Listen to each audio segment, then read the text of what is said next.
5당 대선 후보들이 두 번째 TV 토론회에서 맞붙었습니다. 사상 처음으로 원고 없이 스탠딩 토론으로 진행된 이번 토론회에서 후보들은 안보와 대북관, 증세 문제 등을 놓고 날선 공방을 벌였습니다. 정영빈 기자가 보도합니다. 5당 대선 후보들은 원고 없이 진행된 스탠딩 토론 초반, 안보 문제를 놓고 격돌했습니다. 민주당 문재인 후보는 북한이 주적이냐는 바른정당 유승민 후보의 질문에 대통령이 할 말은 아니라고 본다고 맞섰습니다. 국방부 북방백서에 북한군은 우리 주적이다 이래 나오는데 국방부로서는 할 일이죠. 그러나 대통령이 할 말은 아니라고 봅니다. 문 후보와 국민의당 안철수 후보는 사드 배치 문제를 놓고 정면으로 맞붙었습니다. 결국은 우리는 사드 배치해야 됩니다. 그렇지만 동시에 또 중국을 설득해야 되는 문제가 남는 겁니다. 우선 배치 강행부터 결정해놓고 그걸 좀 표명해놓고 어떤 수로 중국을 여기저기 설득을 합니까? 사드 배치와 국가보안법 폐지 문제를 놓고 문 후보를 향한 협공도 이어졌습니다. 문재인 후보께서 사드 배치와 관련해서 전략적 모성이라고 말씀하실 때 굉장히 당혹스러웠습니다. 그 문재인 후보한테 하나만 더 묻겠습니다. 국가보안법 폐지하시겠습니까? 집권하시면? 안 후보에게는 사드 배치 당론과 햇볕 정책 계승 여부를 놓고 공세가 쏟아졌습니다. 안철수 대통령 되면 박지원 대통령은 대북 정책에 한해서는 박지원 씨가 대통령이다. 이런 말도 돌고 있습니다. 지금 하시는 말씀은 스티브 잡스가 바지 사장이다. 이 주장하고 똑같습니다. 아무 국민들도 믿지 않을 겁니다.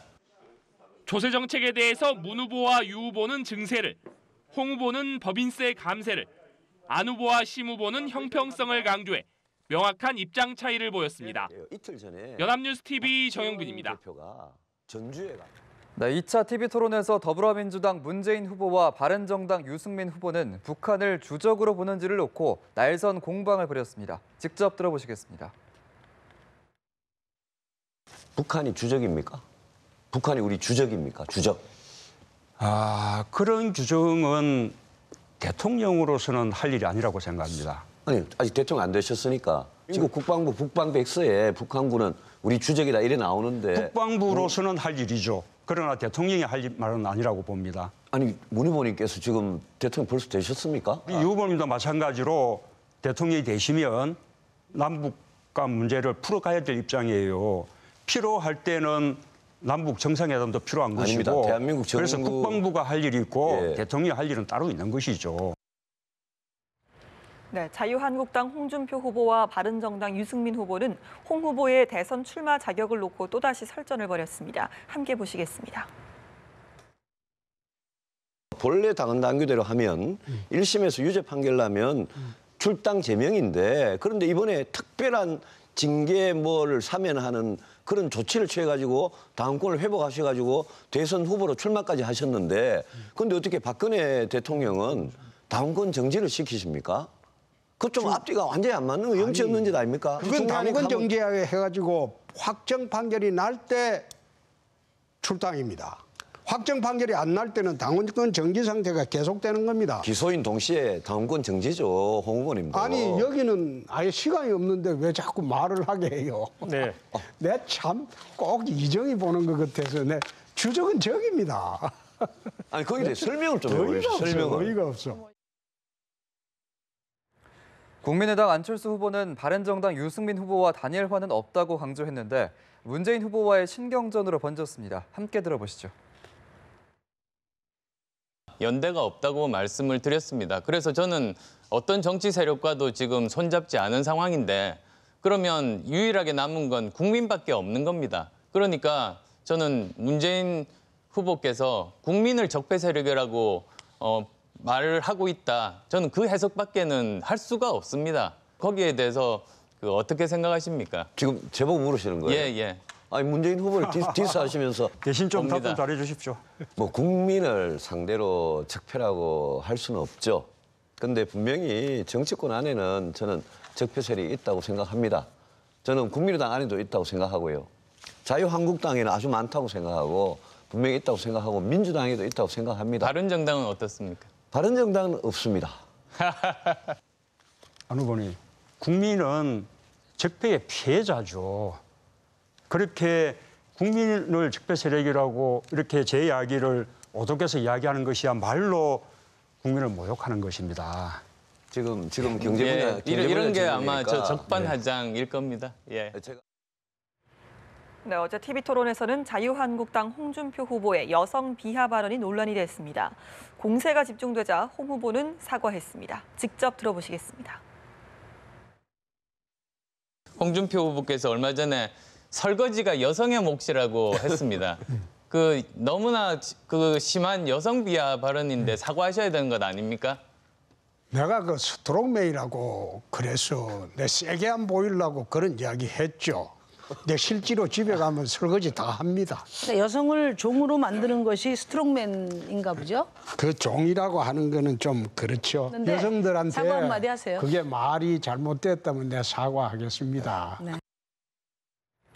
더불어민주당 문재인 후보와 국민의당 안철수 후보는 문 후보 지지자들의 문자 폭탄 또 양념 발언을 놓고도 맞붙었습니다. 직접 들어보시겠습니다. 최근에 그 전인권 씨가 저를 지지하고 있다고 말씀을 하시면서 정말 수모를 당했습니다. 문재인 후보님 그 지지자들로부터 심지어 적폐 가수라는 그런 말까지 들었습니다. 이게 옳은 일입니까? 우선은 제가 한 말은 아니지 않습니까? 그렇고 그다음에 그런 식으로 정치적 입장을 달리한다 그래서 그런 식의 어떤 폭력적이고 모욕적인 그런 식의 문자 폭탄을 보낸다면 그것은 옳지 않다라는 말씀을 드렸죠. 자, 그렇고요. 예, 문 후보님께서 양념이라는 말씀을 또 하셨단 말씀이에요. 저 말 안 끝났습니다. 제가 바꿀 수 있습니다. 주도권 토론이 아니지 않습니까? 예, 그래서 또 심판께서 제가 판단하시죠. 계속 관련된 추가 질문입니다. 그렇게 이제 그 잘못된 일이라고 말씀하셨는데 그러면 왜 예전에는 그 문자 폭탄이라든지 또는 그 저기 뭐 막말 같은 것들이 왜 양념이라고 하셨습니까? 우리가 경선 기간 동안에 후보들 간의 치열한 논쟁이 경선을 흥미있게 하는 양념이라고 말씀드렸던 것이죠. 자, 됐습니다. 원고 없이 진행된 이번 KBS 대선 후보 초청 토론은 2시간 내내 팽팽한 긴장감을 자아내 스탠딩 토론의 특징이 유감 없이 발휘됐습니다. 네, 정책 검증도 비교적 깔끔하게 진행이 됐지만 지나친 난타전의 민낯이 드러났다는 평가도 있습니다. 박상률 기자입니다. 토론 시작 전부터 토론장 주변은 지지자들의 응원 열기로 가득했습니다. 토론이 시작되자 보기 드문 장면이 자주 연출됩니다. 예, 아닙니다. 예. 저 말 안 끝났습니다. 제가 바꿀 수 있습니다. 아니 말 안 제가 바꿀 수 끝났습니다. 이야기 좀 하세요.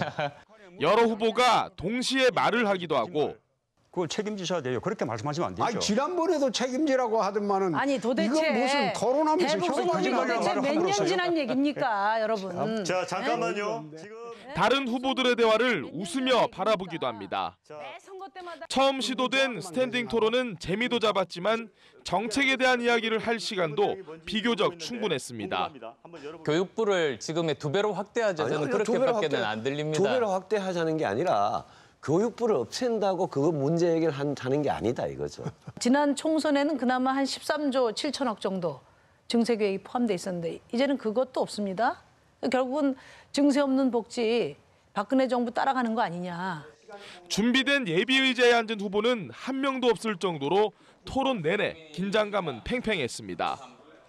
원고 없이 펜과 메모지만 들고 토론에 임한 후보들에겐 자신의 민낯과 동시에 강점도 어필할 수 있었던 2시간이었습니다. 연합뉴스 TV 박상률입니다. 60년